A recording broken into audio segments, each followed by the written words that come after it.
Welcome to Circuit 42. Circuit 42. The one-stop location for all things geek. This episode is brought to you by our sponsors, Dragon's Lair San Antonio and Gotham Newsstand. Sit back, relax, and most importantly, enjoy another episode of Circuit 42. Circuit 42. Hello, everybody, and welcome to the newest episode of Cosplay Circuits. I'm your host, Ian, and I am here with Paige Blanc and Jim Dixon, a.k.a. Triple Diamond Cosplay. Hi, guys! Howdy! Hello. So, let's start the show as we always do. For those who don't know who you are, there's like 5 people out there on the internet. Who are you, and what do you do? Well, we are Triple Diamond Cosplay. We are a cosplay group, but we also specialize in children's entertainment. We do our own costuming, well, some of our own costuming, and we entertain children. At most conventions we usually have a spot where for an hour we'll go do a magic show or something like that. And here I am saying we do that, but James, or Jim, is really the ringleader on the children's entertainment since he's been doing it for way longer than I have. I'm just kind of an assistant on that part. I disagree. You're not just an assistant because it just depends on what we were asked to do.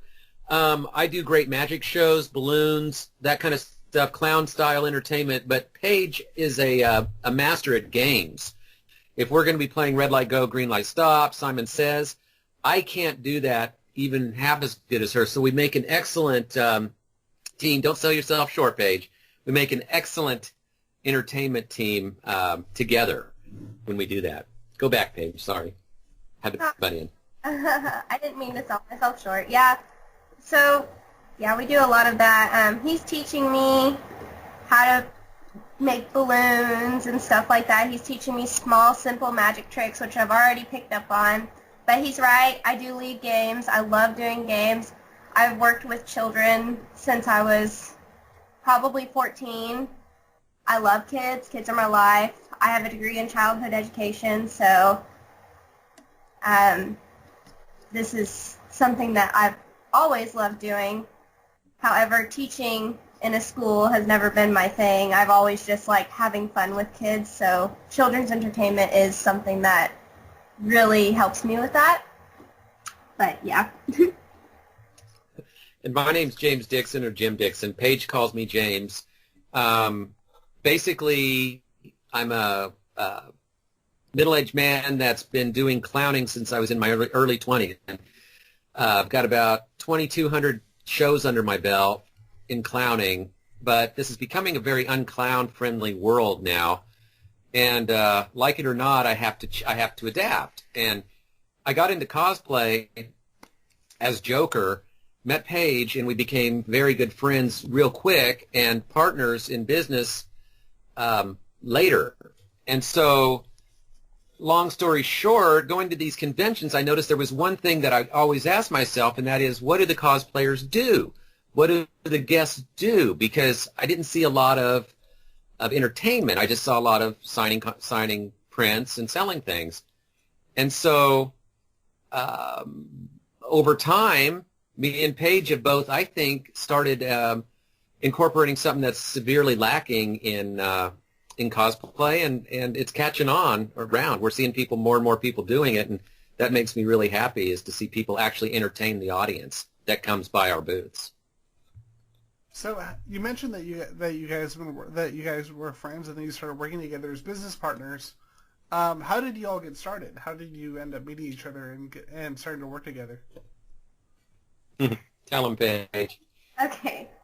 So, at Air Capital Comic Con, which is in Wichita, Kansas, usually in November, during that time in 2015, I was hired by Ichiko, or not hired, he paid my registration, so yeah, technically hired. I was hired by Ichiko Comics to be a booth babe. And I was taking a break with my now ex-fiance, and we were going to somewhere to grab something, and we were driving, and I saw James walking across the street as the Joker. And his Joker was so classic and so good, and I got so excited, even though we were driving like 30 miles an hour, that I hung out of the window and I yelled, "Mr. J! Mr. J!" as loud as I could. And he looked around all bewildered and then kind of like waved me off a little bit. And I told myself that I had to get a picture with this Joker. I just had to. So once we returned to the con, to Air Capital, I found him, and I said, "Hey, I was the Harley that yelled at you." And he kind of was like, "Yeah, okay, whatever." And I said, "Can I get a picture with you?" And he said, "Yeah." So I got a picture with him, and then he showed up a couple more times at the con, and I kind of like, honestly, if I'm being honest, I was flirting with him. And he took it very awkwardly. And then I saw him again at a hotel for the after party and asked him to come out to drink for drinks, and he said he would, he couldn't that night. So I kind of thought then that I would probably never see this Joker again, and I was super bummed out about it. But I started having some issues, just, being sad and stuff, to the point where I had to move from Kansas back to Arkansas. So during this time, James was the only person who really, really reached out to me. I mean, I got people messaging me saying, "Hey, how are you?" But James would message me and say, "Hey, I saw your status on this, and I wanted to give you a little advice coming from, my perspective, and having been in the entertainment business and stuff like this." And he just gave me advice and taught me things. And I just kind of, I fell for him at that point, because he was the only one that was loving on me. Not even my ex-fiance, not my family. No one was really loving on me. And he gave me so much that I knew that there was something there, not only emotionally, but I knew that we would be a great team no matter what kind of thing we went into, whether it was a relationship, whether it was a business partnership.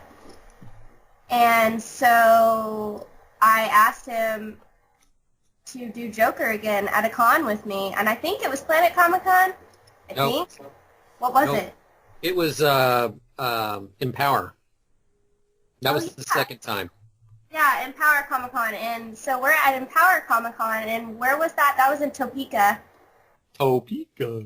That is the best pronunciation for that. Well, it's from that cartoon. Every time someone says it, I think of that silly cartoon. What is it, Paige? Foster's Home for Imaginary Friends. Oh, God, I missed that show. Yeah. I'm a Topekan. I actually used to live in Kansas for about a year or two. Topeka. So at Empower. Yeah, it was Empower. It was Empower, and it was a really, really cool convention. She brought her fiance. I got to meet the guy. I didn't understand why in the world she was with that guy. Kind of like the Joe Jackson song, why is she with him? That song. Yeah. And I just didn't get it. And I was married, but I hadn't been happy for a long time. And me and Paige, really, there wasn't any romanticism until my marriage until the end of my marriage. And then we were like, cool, now all the obstacles are out of the way. And, but we just became really good buddies. And, as far as cosplay goes, I did that Joker on a whim, and just a Saturday afternoon, I said, "Oh, there's a Comic-Con in town. It costs $10 to get in. I've never done Joker, and I'll just do it." And so I put on did a lot of my clown tech. Look at my eyebrows in the early shots, and we could probably send you one of those, Ian. I just basically had clown eyebrows. It looked okay, but I just went there, and I met this woman that reminded me of Marilyn Monroe, and the way she talked, the way she acted. I didn't even know who Harley was, and I was old school Joker. We're talking 1960s. And I'm not that old, but I mean, that's Wait, 60s so Joker. did you have the mustache? No, I can't grow a mustache. I wish I could. Because that would be awesome to go full Batman, 60s Batman, and have like the mustache and the makeup over the mustache.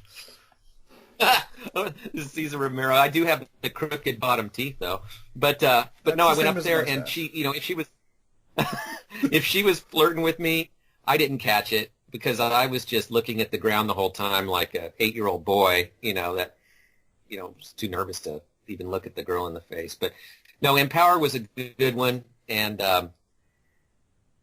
then we just, I wanted to impress this girl, and honestly, I told her this. I wanted to keep talking to her because I liked her. I just liked her. I mean, it wasn't at that time it wasn't a romantic like, but it was just I liked the girl, the woman, and so I just kept buying Joker stuff, one piece at a time.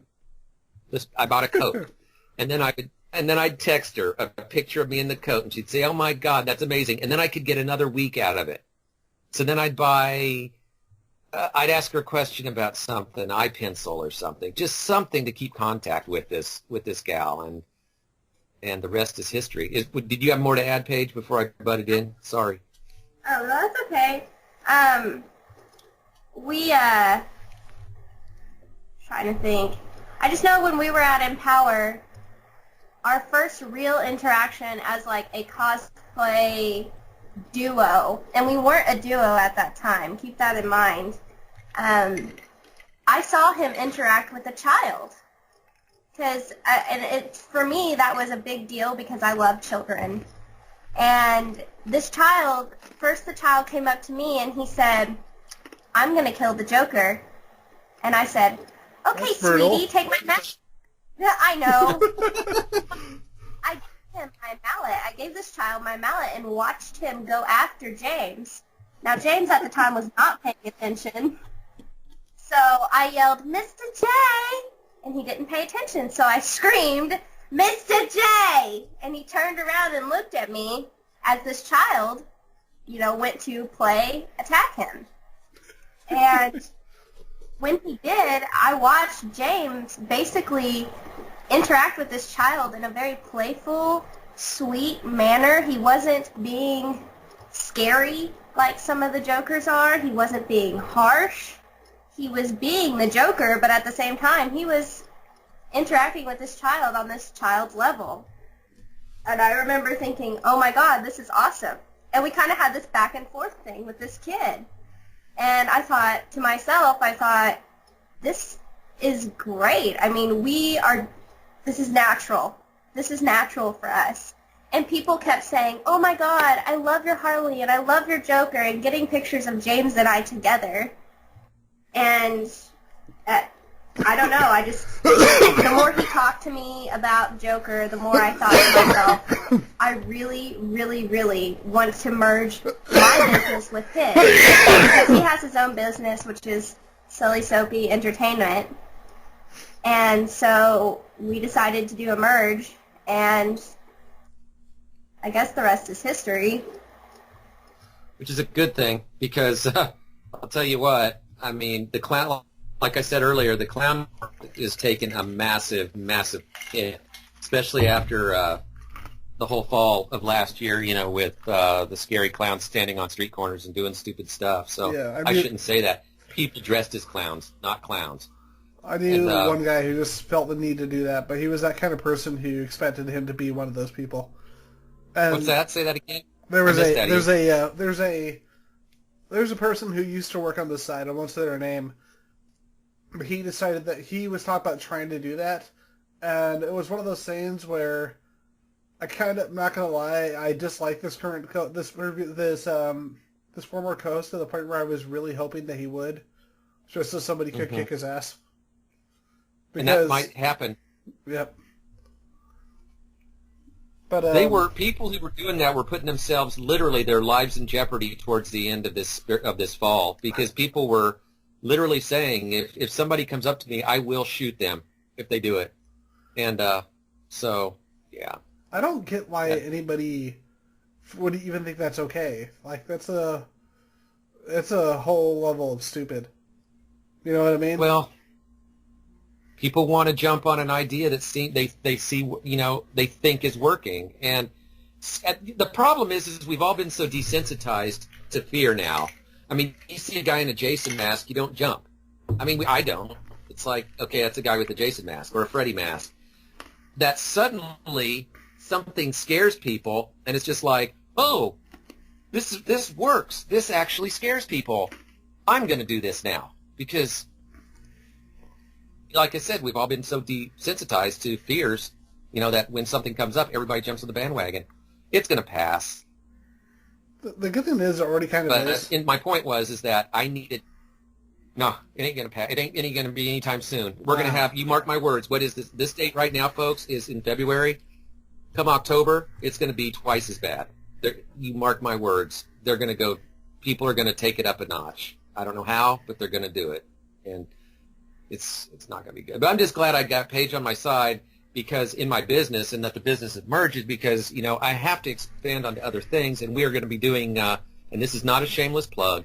I don't mean it to be, but we're going to be doing Joker Harley parties. And we're also going to be doing princess parties, which I can't do. The Joker Harley parties are going to be tough because it takes me a good hour to put the makeup on. At least. Yes. See, and the good thing is about having a Harley is that it won't get too complicated because you won't have to do you won't have to do both costumes. Plus, I think that would just be awkward depending on the party. Mm-hmm. It's like, what is it? Man dressed as Harley Quinn? You know what? It's 2017. Just let it happen. Yeah. But yeah, back in I think it was 2000, my dad was stationed at my dad was stationed over in Kansas for the Army. And so the first con I ever went to was actually Planet Comic-Con. And like I'm here in Texas now, but I'm military, so I kind of went all. My dad was military, so we kind of went all over. But I remember. Oh, cool. What branch, if you don't mind me asking? Army. Same here. But my dad was executive lieutenant for the Army. This was a long time ago when I was really young, though. He's not in it anymore. Sorry, I didn't mean to interrupt. Oh, I don't mind. That's the thing about military brats. We always love meeting other military brats because they get it. Yes. But it was so funny because like Planet Comic-Con was so small back then because it was 5 guests, and the biggest celebrity was Yvonne Craig. And now you go to like, I just went to the Planet Comic-Con page a little while back while I was getting ready for the show, just to see who they have, and it's like, holy crap. Apparently it's gotten much, much bigger since then. They just signed the guy from, what's his face, Captain Jack. Yeah. From, Barrowman? Huh? John Barrowman. Yeah, he's coming. They signed a lot of people, and perhaps their biggest one they've signed, the one they announced first was Felicia Day. Plus they're having Jessica freaking Negri, or Nigiri. Is it Nigiri or Nigri? Nigri. I used to live in Arizona, so I've met Jessica a ton of times. She's very nice. I want to meet her so bad. Yeah, to give you an idea of how local a local guest she was where I lived in Arizona, there was a comic store near the college, and she just showed up there just to sign some stuff for the heck of it. That's awesome. She seems so nice, and she's so positive, and that's something we really, really need in the cosplay community because I don't know how involved you are with, like, Midwest cosplay, but there's a whole bunch of drama going on right now. I know you guys, and I know Sophie. Yeah. I'm sad that Sophie didn't get to co-host tonight.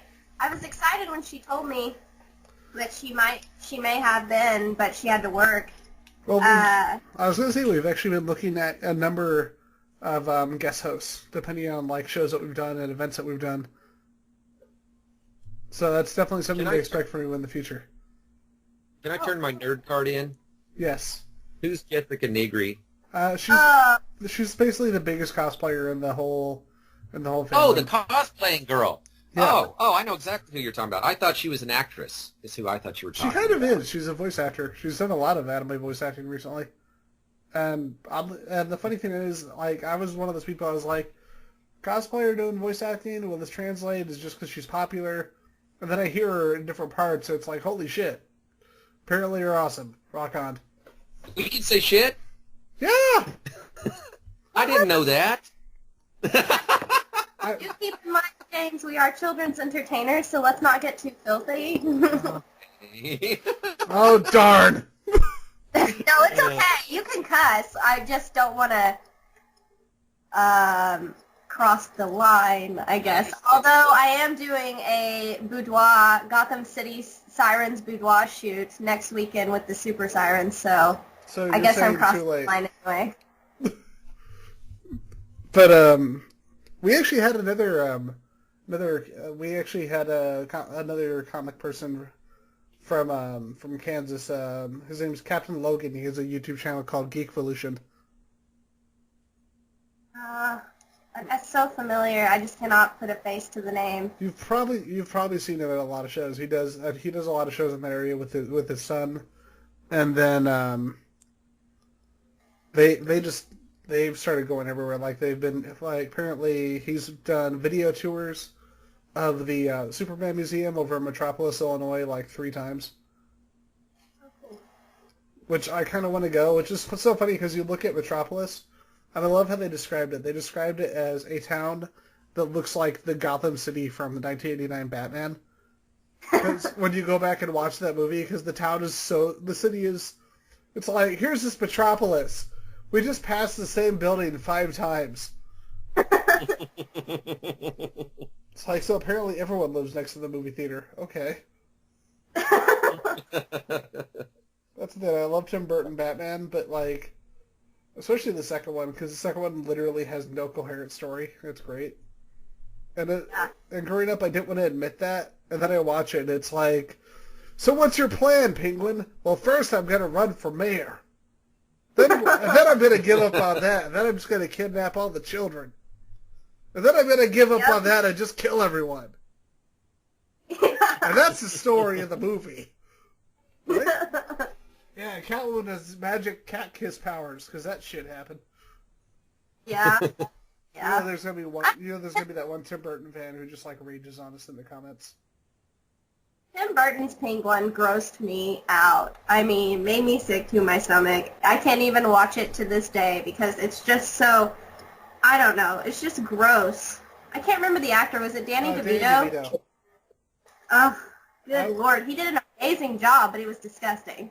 I always assumed that like Danny DeVito's Penguin was just a hallucination that Frank had in It's Always Sunny in Philadelphia when he was like high on acid.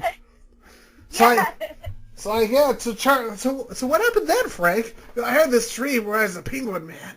What, like Batman? No, except I lived in I lived in the sewer with a bunch of circus freaks. Wow. Yeah, then I became the mayor. It was great.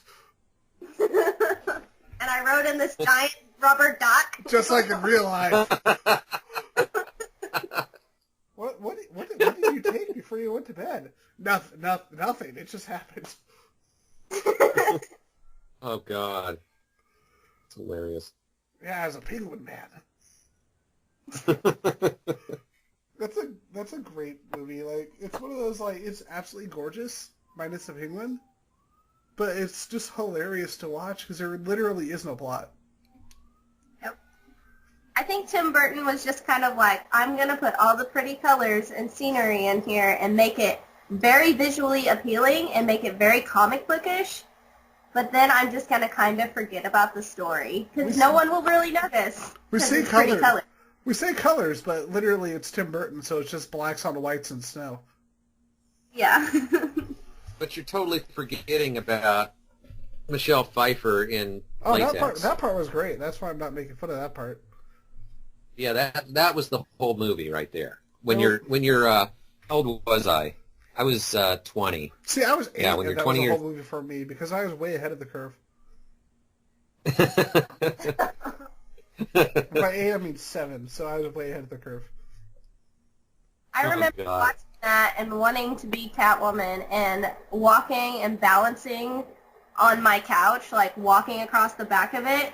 And it was an L-shaped couch that wasn't put against the wall. So I thought, man, I can balance and walk across this really well. I bet I can do a cartwheel. Oh, no. And then after I split my head open.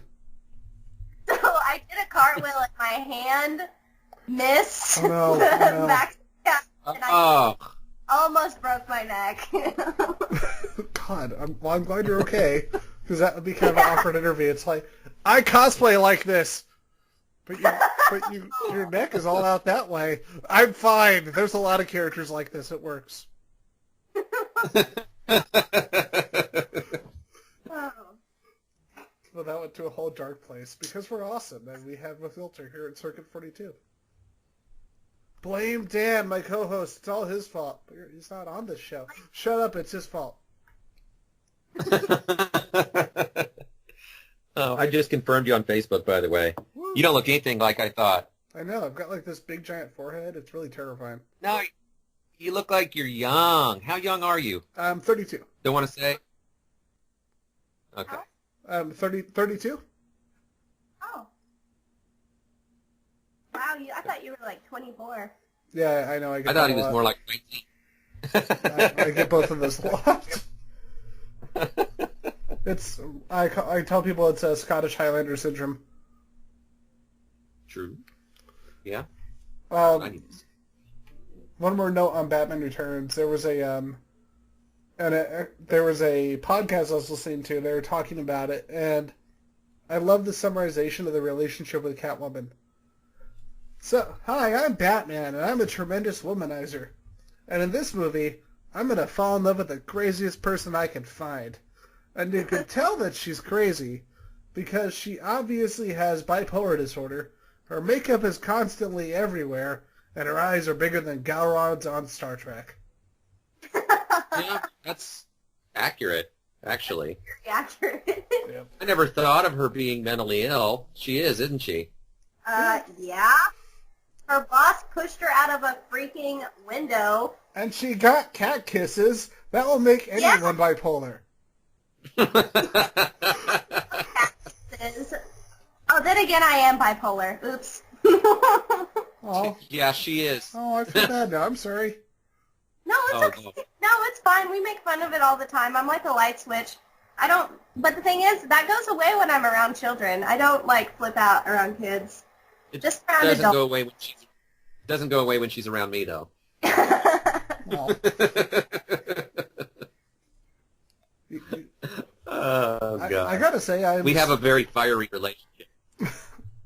It's like sometimes the actual Did you hear fire. me? It's yeah. Sometimes the We have actual a- fire. It's great. We scare people off sometimes with the way we sometimes I was, talk to each other. The nice version of Joker and Harley. There's no abuse, but it's like we're constantly at each other's throats, not meaning to be. Just, it seems like that. From the outside looking in, it seems like we're attacking each other, but really we just love each other, so We're just rude. honestly, I'd like to say I'm so glad I brought you guys on the show because this has been a ton of fun so far. Well, it's true. You hang out with us for a day, and we'll scare you off, too. Oh, we won't. I'm just teasing. Because you guys have the weird, slightly negative, but also hilariously negative sense of humor that I do, so it works out here at Circuit 42. Oh, cool. Right. Yeah. Can I ask if Circuit 42 has anything to do with the Hitchhiker's Guide to the Galaxy? Yes. Thank you. Oh, Only okay, like I'll 3 ask. people have got that. Really? Yeah. Weird, I don't right? even like the book. I don't even like the book, and Shut every them time I hear unbeliever. 42, I don't like it. I tried back when I was in school, and Well, I tried. As an adult. Huh? You should try as an adult. I was going to say, how old were you when you read the book? When I tried to read the book, I was like in 5th, 6th grade. Oh, yeah, you're totally yeah. not going to get at that age. I think I was in 9th grade when I read, no, like 8th grade when I read the book. And I picked up on a lot of the jokes, but I didn't pick up on the more subtle humor. And then when I got a little bit older, that's when every time I read that series, I enjoy it more. Huh. I agree. I love the series so much. And the movie was garbage. Oh, thank you. I didn't like the movie. I tried to watch it and I couldn't get through it. I was just like... Never judge that series by its movie. Okay. Oh, okay. yeah. But Cool. if you want a good Douglas Adams adaptation, Dirk Gently, the one by Max Landis with Elijah Wood, that show is actually awesome. It's co-produced by Sci-Fi Channel and BBC.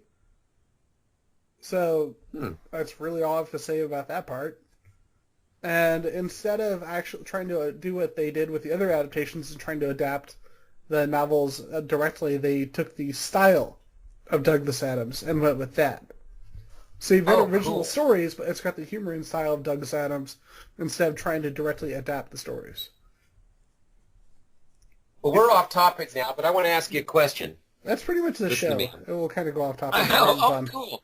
That's how you know an I don't interview want is to get going off- well. Well, you're a reader, obviously. Have you ever read the book that was adapted, something about when robots sleep, do they dream, or about sheep? Do Androids Dream of Electric Have Sheep? you read that book? I have. It's really cool.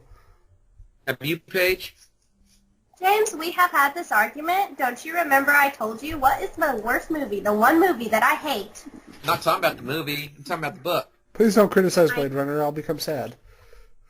Oh, she hates it. But the original Blade Runner I cannot stand. Blade It's a Runner is an amazing movie. masterpiece. I went into it expecting it, for some reason, to be anything similar like the book, and it barely even did anything. But then again, I think it took place at a different time than when the book was. Well, to give them credit, they never actually said that it was a direct adaptation of the book. They even said it was inspired by it in terms of themes, but never that it was a direct adaptation. I see. Did you see that they're making a new one? Yeah, I'm actually really excited because the funny thing is, I thought it was going to be one of those like slapdash jobs where I'm like, what the hell is happening? And then I started seeing the names attached, and it's like, oh, the director of The Arrival. Holy shit. And then it's like, and Ryan Gosling's in it too, and Harrison Ford is coming back. It literally looks like it could have been filmed like back to back with the first movie. Yeah. Yeah, I'm legitimately excited. What about that James guy, the Mexican guy with the acne scars? That was chasing him at the end and made the little. What's his name? Edward James Olmos. Edward James Olmos. Is he going to be in this new one? He's not, but well, wait, yeah, he is. He's confirmed. I just checked the cast. Holy crap! Yeah. But he's been doing well for himself. Wow. Like, he made it, just from Battlestar, he kind of made a huge comeback. Wow. That's going to be amazing. But the one line from the first movie I absolutely love, and I always will love, is where Rutger Hauer is talking to his creator, and he says, "Can you give me any more time?" And he says, "No, I can't." He goes, "Don't you know the candle that burns the brightest always burns out is always the first to burn out?" So I'm going to do something for you guys real quick. I think you'll appreciate this. This is, for the viewers at home, you can describe it. I'm going to turn on my camera for a whole second so you can see the poster that I have in my room on full display. See that poster behind me? Oh, cool. Yeah. But yeah, that's the full theatrical size 27 by 40 of Blade Runner.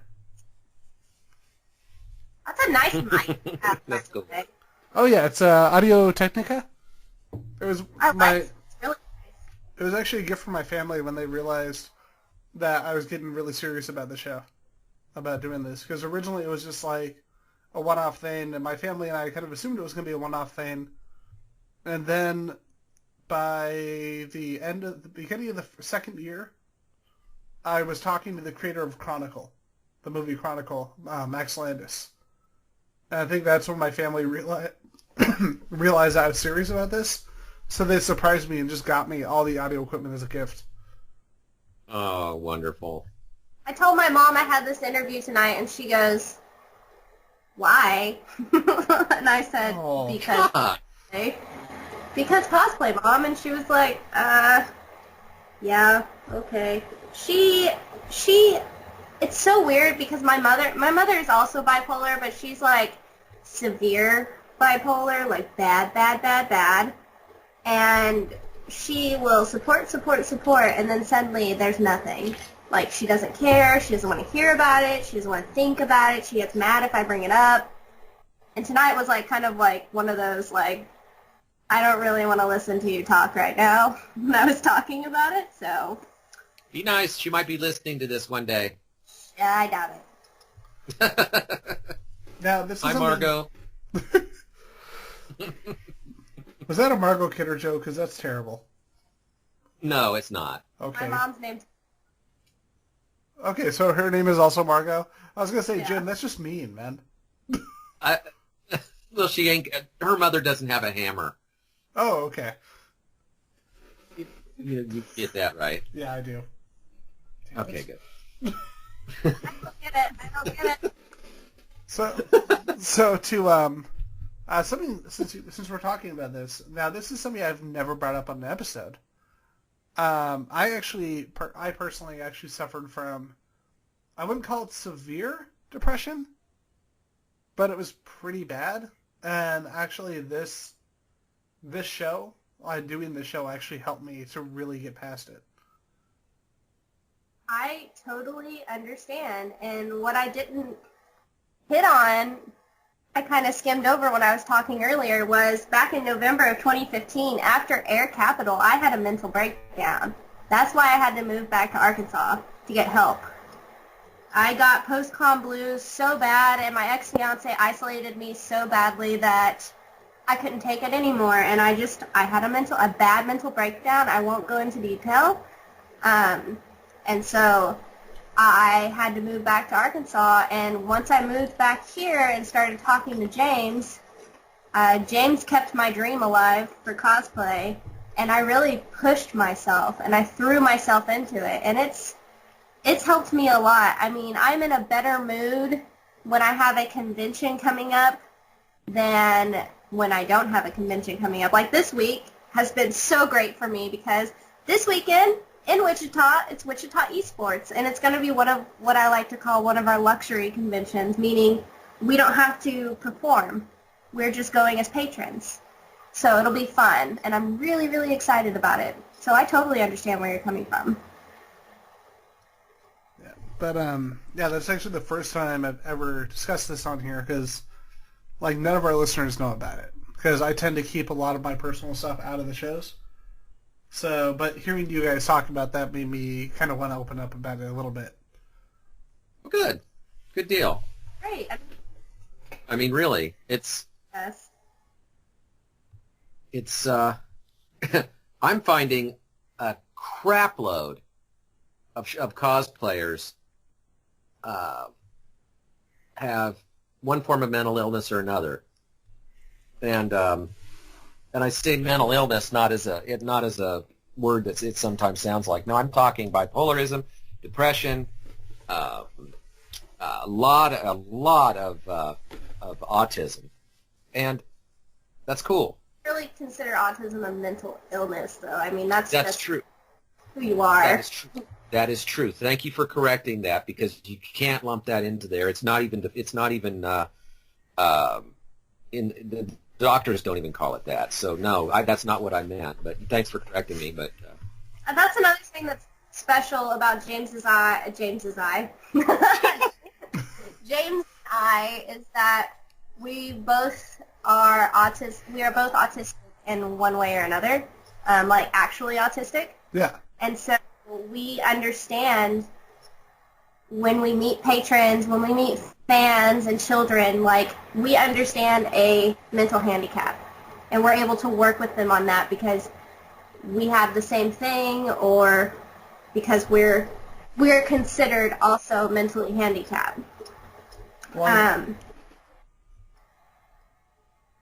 Sorry. go ahead, sir. Well, I was going to say a lot of people, I know, was it Daryl Hannah? I believe it was Daryl Hannah actually came out a couple of years ago talking about how she actually has Asperger's and how it does and how it did affect her. And she actually really thought that she personally thought it harmed her career when she actually came out and started talking about it. But she said that she realized later on how important it was that she did talk about it, just because it made other people more comfortable coming out and talking to her about it, and talking about what they'd gone through. And it allowed her to open up to a lot of people that way. I would That's have crazy. guessed that she had. I don't know. She kind of looks like she's socially awkward to me. I mean, she's always kind of looked like she's very uncomfortable Which is everywhere she. like to autism and Asperger's, like, you're socially awkward. Say that again, baby, because you cut out. It's kind of a key trait with Asperger's or autism in general, being socially awkward. Like, I always tell people, don't, be weirded out when you meet me out of cosplay, because I'm going to be awkward and I'm going to say things that I don't think about. I don't have a filter. The thought process is not there, so I'm just going to say really sometimes inappropriate things that, or sometimes come off as rude when I'm not meaning to be. And James is very much the same way. Hey. Aspect. Hey. Yeah, she got mad at me. I met the guy who plays Darth Vader. David Press? No.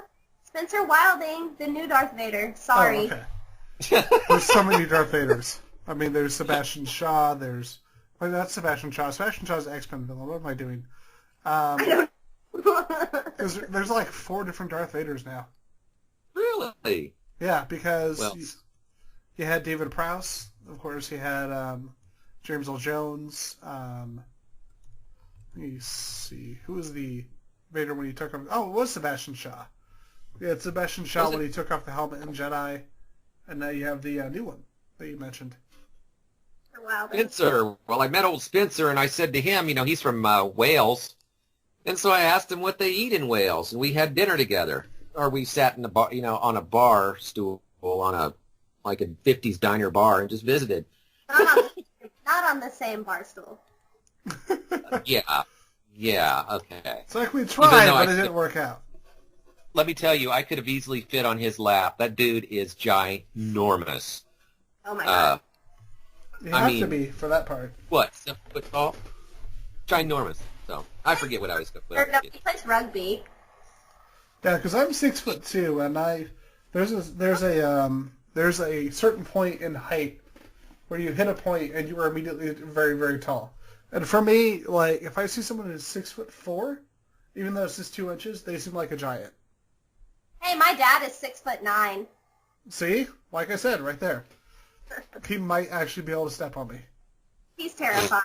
He's like 280 all muscle.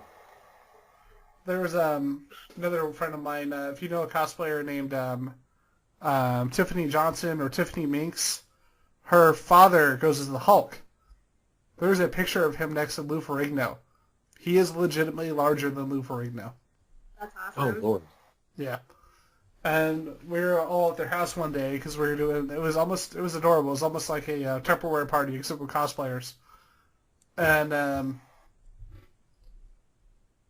Tiffany's little daughter, who was probably like 3 at the time, was literally riding around the kitchen on his calf. Oh my god. Yeah. Wow.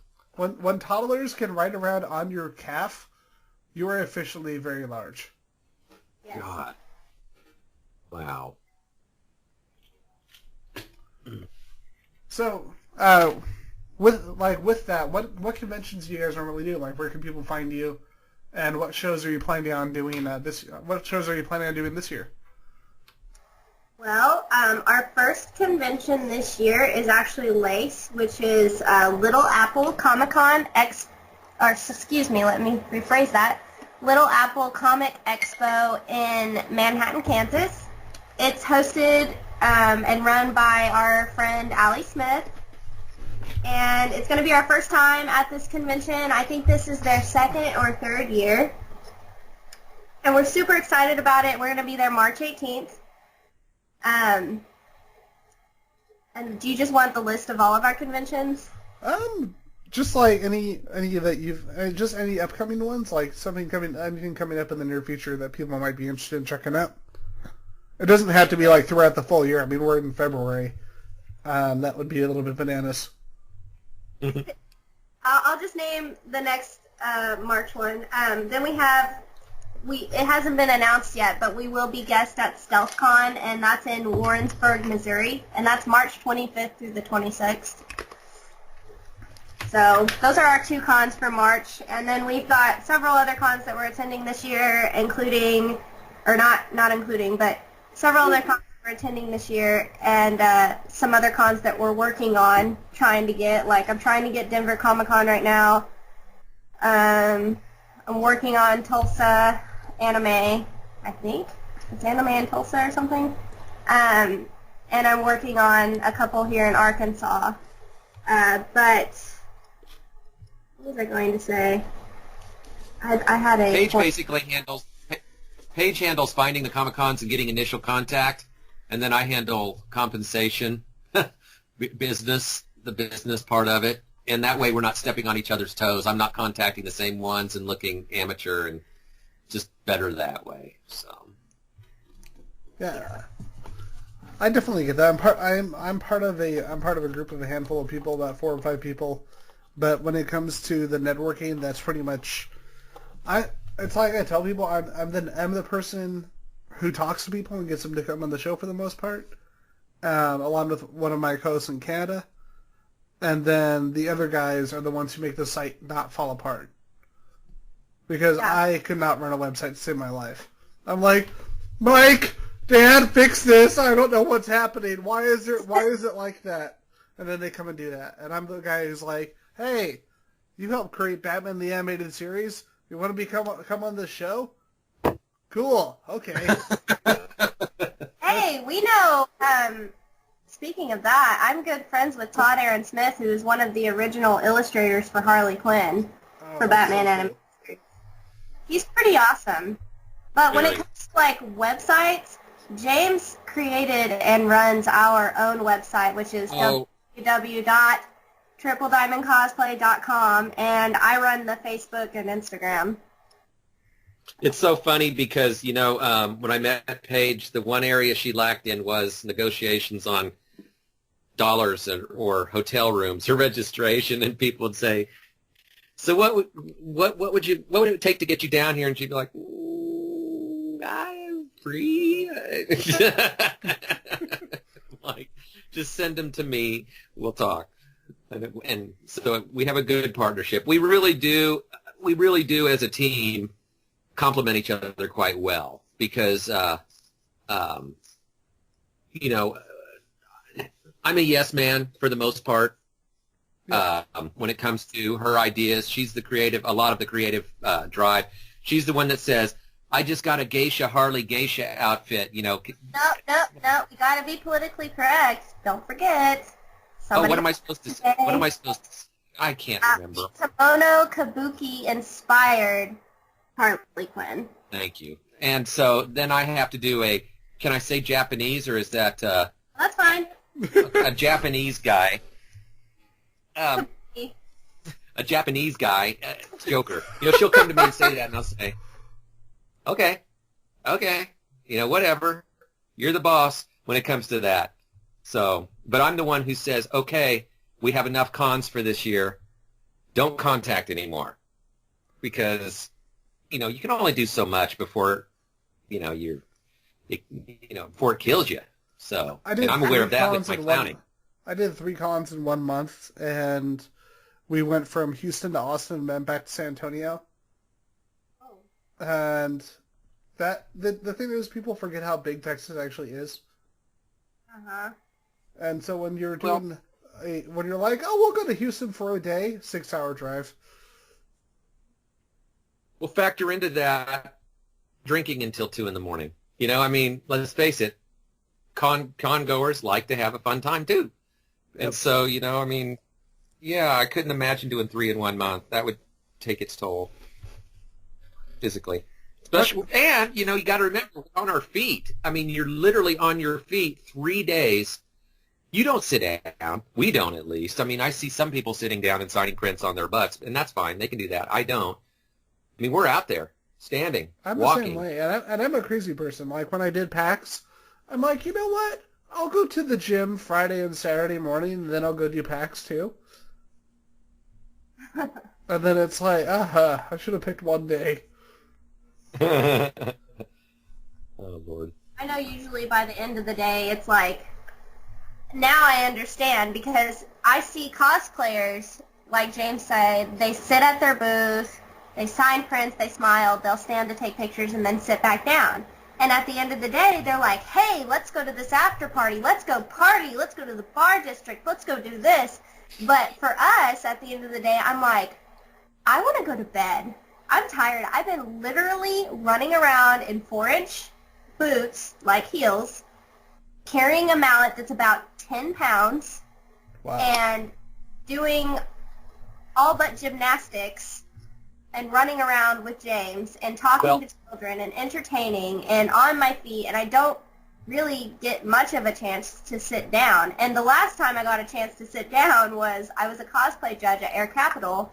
Hey, nope. I'm not going to say anything. All I'm saying is I sat in a room for 4 hours, and I was like, man, I realized then, I was like, I really don't like sitting. But I'm the same way. I had a table once and never again. yeah. Well, don't forget that, you know, it's not easy to throw in the voice. I mean, she's doing the Mr. J like this. And, you know, I'm talking like this, Harley, you know, oh, boy. You know, I mean, doing that for 10 hours, you know, I mean, because that's the thing. These conventions, if you've never been to one, folks, if there's anybody that hasn't been to one that's listening, they start at, 10 o'clock, 9 o'clock, and they go until 6, 7 o'clock. And they don't slow down. There's no break in the middle of the day. And so, I mean, we're talking, what is that, 9, 10, 11, 12, 3 hours on top of 6, 9 hours. And so if you're thinking about cosplaying, one piece of advice I could give to somebody is bring a piece of carpet to stand on. Also bring sneakers. Yeah. And, sneakers. I have sneakers for sneaking. Sorry, I had to make a Simpsons joke. It had to happen. Sneaky sneakers. There was I have these running shoes I will use at cons because they're black running shoes, and they're vented. And they make every convention that much easier. Because I see people are like, I'm going to wear boots. And I'm like, you're going to have dead feet after a day. And that's the thing with being a cosplayer, especially with what I do with Harley, with my female cosplayers. I can't wear sneakers. Yep. I want to complete my cosplay, so I'm wearing boots or my what I call my baby doll heels, which are about 8 inches, and I am just on them. I'm on them. I don't stop, and I fear taking them off because when you take off heels or boots like that, your feet instantly start swelling, so you can't put them back on. So I have to keep them on all day. I used to cosplay Captain Jack from Doctor Who, and the Captain Jack boots plus the coat, you get really, really warm by the end of the day. So I could just imagine how you feel with that. Well, that's why me and her yell at each other. If you want to see something funny, come back and see us about the last hour and just be a fly on the wall and watch how we yell at each other. It works because we're and Joker, so yelling at each other is natural. There's actually a show that I'm going to hopefully going to next month. It's called Fan Expo Dallas. Oh my gosh! I just got done talking to them, and they said, like, they would have taken us on as guests if they weren't full already, but they put us on their docket, like for some show in the future, which I'm pretty excited about because that convention's a pretty big freaking deal. Oh yeah, the guest list is just insane. Like I was looking at it earlier, and I'm a huge Batman fan, like everybody apparently. And Scott Snyder is going to be there, Jim Lee is going to be there, Jay Lee is going to be there, Gail Simone from Batgirl is going to be there. And these are just the comic book cast. I mean, they're going to have the Rocky Horror cast, including Tim Curry. Freaking Mark Hamill's going to be there. Husband. Excuse me? Mark Hamill, if you're listening, you need to understand that you're my husband. Is that just going to happen? Oh, and Drew Struzan. If you know who Drew Struzan is, the poster artist from the Indiana Jones movies and tons of other movies, he's going to actually be there. And I'm freaking out a little bit. Awesome. And what were you saying? I'm so sorry, John. I was just gonna say, is Linda Carter there? That's my cosplay wife. Well, Linda Carter's not there, but Tim Curry is going to be there. And Tim Curry's pretty good. And he can be your cosplay wife. I'll pass. I hope he's healthier. I mean, and I'm not saying that, no joke intended there. I really do. I hope he's healthier because he did have a stroke. And same here. He's wheelchair bound right now, so I hope he's doing better by that point. I'm a gigantic Rocky Horror fan. Take that as you will. But the fact that you've got Tim Curry, Meatloaf, Nell Campbell, Barry Bostwick, and Patricia Quinn, it's like... So basically you've got everybody except the one person who doesn't like to talk about it. Really? She doesn't? Susan Sarandon hates talking about Rocky Horror. Really? But when you look at interviews with her and how seriously she takes herself, I'm not all that shocked. Because yeah, and yet she was in... Huh? Yet she was in a a really bad show called, what was it, Pretty Baby? Yeah, that was a piece of art. Yeah, I don't think you can be in the movie Tammy and then be like, I don't want to talk about that other movie. Exactly. Thank you. It's like I don't want to talk about that good movie. Yeah, way better than Tammy. Tammy was, no offense, garbage. It was a gilded turd. Tammy, I'm looking that up. How do you spell that? Tammy. It is terrible. Okay. Like, you know how Melissa McCarthy can actually do some good performances, but people kind of lump her into just obnoxious loud girl. Was that the one where Susan played a drunk at the very end that ended up embarrassing herself at a party? Well, no, that was just real life. Yeah. No, that was it. She was her mother. Yeah, and she drank. She did great. What are you talking about? That was funnier than crap. I love that movie. As a whole. No, 2 against 1. As a whole, literal. I liked it. I thought it was funny. I like Spy better. As far as Melissa McCarthy movies. Spy was freaking wonderful. I love Spy. Have you seen The Boss? No. It's really, really good. It's Melissa McCarthy, and she's super wealthy, and she loses all her money. So she decides to move in with her assistant, who is played by, I can't think of her name right now. I'm looking up right now. But she moves in with her assistant, and her assistant has a daughter who's in the Girl Scouts. So the boss lady, Melissa, decides to invest in the Girl Scouts, basically, and run a Girl Scout troop. It's like Beverly Kristen Bell and Peter Dinklage. Yes. It's like, do you remember Beverly Hills Troop 109 or whatever? No. With Susan, I think it was Susan Sarandon. I really honestly think that's who it was in it.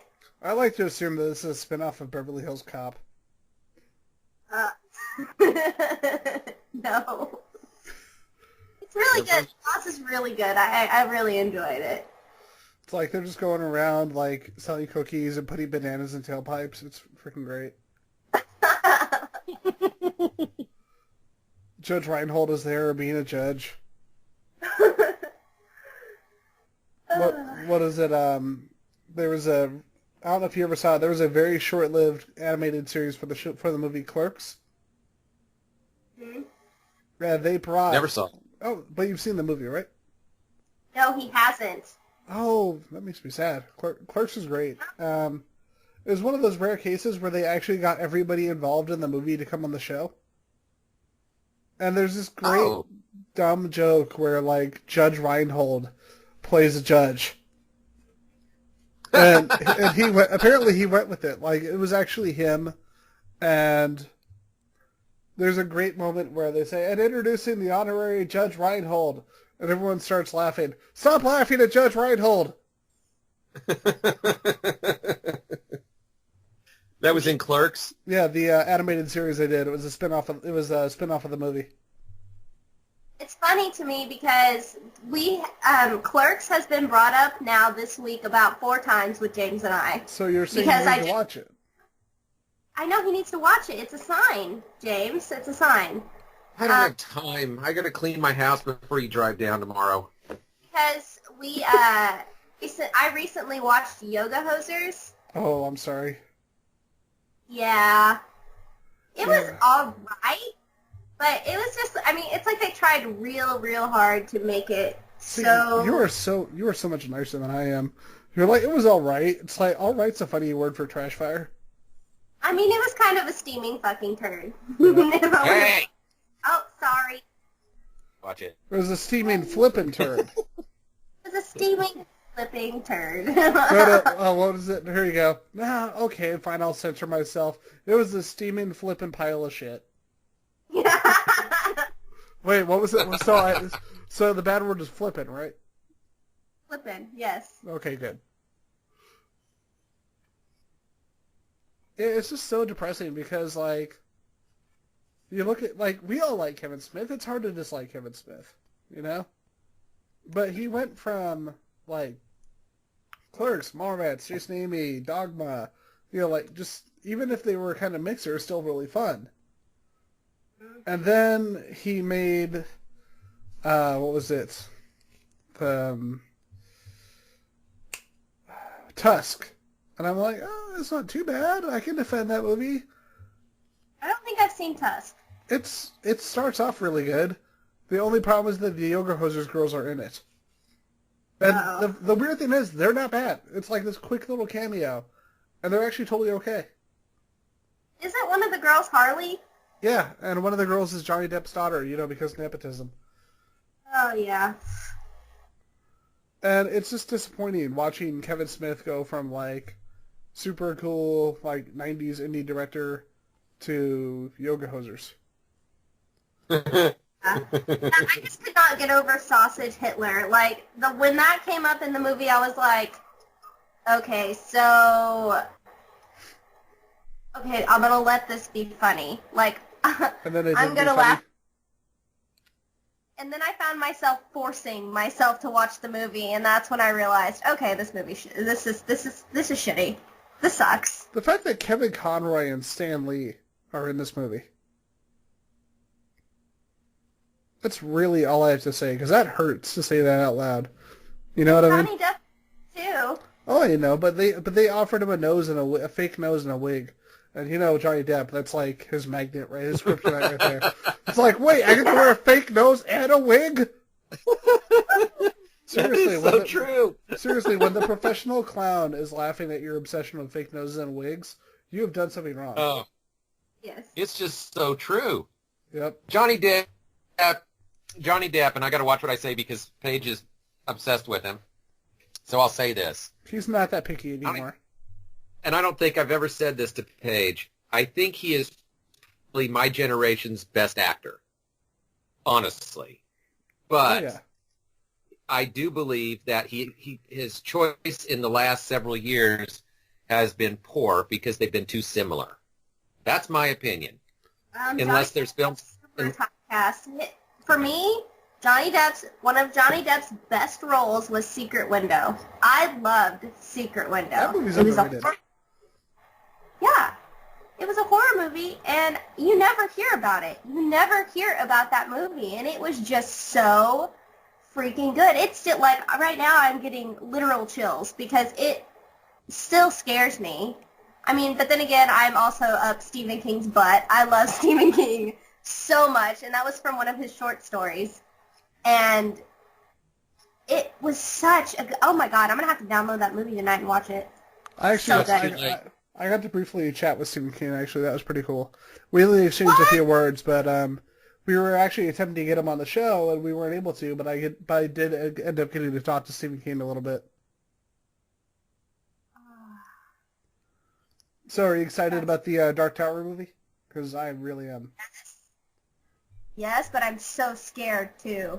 Like, what if they screw it up really bad? Well, from what I've heard, they're doing what they were originally planning on, where they're going to do a movie, and then they're going to do like a TV show season between the two, and then they're going to do another movie. And they're basically going to do that so they can actually do the entire story. Awesome. I actually got the first 5 volumes of the Dark Tower comic book, the Gunslinger, actually signed by Peter David and Jay Lee. Wait, they have a comic book? Wait, you haven't seen this? No. Okay. What's wrong with me? So this is the best thing to do for an audio-only show. I'm going to show you some of a piece of artwork from Dark Tower. I'm so excited. They've actually had this for about 10 years. And God, I mind. Internet, where are you? Internet, no! Okay. I'm just going to I'll just pull up a couple of quick images. While you're doing that, have you ever heard of the movie Play Misty for Me? Oh, of course. So Stephen King? Not Stephen King, Clint Eastwood. And his ex-wife. Heard of that, Paige? What? You ever heard of that? Nope. It was released a very long time ago, 1971, and it's the same. It's really scary. And, yeah. It works for a good double feature with a movie called Pontypool that came out a little while back. Yes, I was just telling James about this the other day. Pontypool is amazing. Yes, it is. It takes place in a radio station. That's it. You're in a radio station, and basically an outbreak happens. It's kind of like a zombie apocalypse, kind of. And this guy gets to learn about it through the radio station, and basically he stays live this whole time while shit's going down. And it's amazing. It's a great movie. It's got Stephen McHattie from he was in The Watchmen, he was in 300, he was in Star Trek. If you watch the Beauty and the Beast TV show back in the 80s, he was in that. And Stephen what? Stephen what? Stephen McHattie. He's one of those people, like, when you see him, you'll instantly recognize him. Oh, so I take it you saw the artwork for the comic page? Yes. I love it. Beautiful. It's pretty much what you picture the Dark Tower looking like in your head. You know what I mean? Mm-hmm. And I'll say this, like, because the way it works, remember in the books how they had the flashbacks and they talked about them when they were younger? You see all that. This story, this first 5 volumes is the story. You see the War of Gilead, you see all of that. And awesome. It's all told as one big story showing you see the gunslinger in training, you see when his master attacks him in the final test. You see everything from the books as a graphic novel.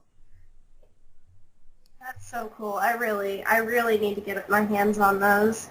Oh, and about a year ago, they just did the drawing of the 3. Oh, cool. And to contrast, you know how if you've read the book, you haven't read the book, to contrast the changing style from the initial books to the drawing of the 3, it switches over to like the 1930s style Chicago. Yeah, and the artwork changes, everything changes to suit that sudden shift in the novels. That's awesome. That is awesome. But yeah, they've done like I think like 8 hardcover graphic novels that collect the entire story, and then they did drawing of the 3. And they actually did a graphic novel of the actual Gunslinger book as well. That's the best thing about the show, just the ability to go off on tangents. Yep. So with that, one more time from earlier before we bring the show to a close, where can people find you on this wonderful, wonderful place called the Internet? You can find us on Facebook at Triple Diamond Cosplay. You can find us on Instagram at Triple Diamond Cosplay. And you can find us online at I bet you can guess, Batman? TripleDiamondCosplay.com. Yes, Batman. Always Batman. All the Batman. And was there anything you guys wanted to talk about before we brought the interview to a close? I think I hit all my points. Yeah, I think we're good. All right, and we got to talk about Stephen King and Batman Returns. So this has been pretty amazing. And a lot about Blade Runner. Yep. AKA best movie. Yep. All right, so with... Why did I What's up? I agreed the same time as James did when you said AKA best movie, and he said yep, and I said yep, and then I said, why did I agree? Because we tricked you. Duh. Oh. Oh, that's funny. So with that... So with that, we bring the newest episode of Cosplay Circuits to a close. I am here with my special guests, Paige Blank and Jim Dixon, aka Triple Diamond Cosplay. Thank you guys for coming on the show. Thank you. Yes. And thank you Bye-bye, guys. Goodbye. Gotcha. And thank you everybody for coming, and thank you everybody for listening. And remember, keep on listening to Circuit 42. Go check out Triple Diamond Cosplay, and keep checking out cosplayers and supporting them. Not in that way, you weirdos. And do that, or else we'll throw the book at you. I don't know what book we're gonna throw it, but it's probably The Stand, so you might get permanent brain damage. And with that, we bring this newest episode to a close. Thanks, buddy. Definitely, that was a lot. You've been listening to Circuit 42, brought to you by Dragon's Lair San Antonio and Gotham Newsstand. Join us for our next episode. For all things geek. Circuit 42.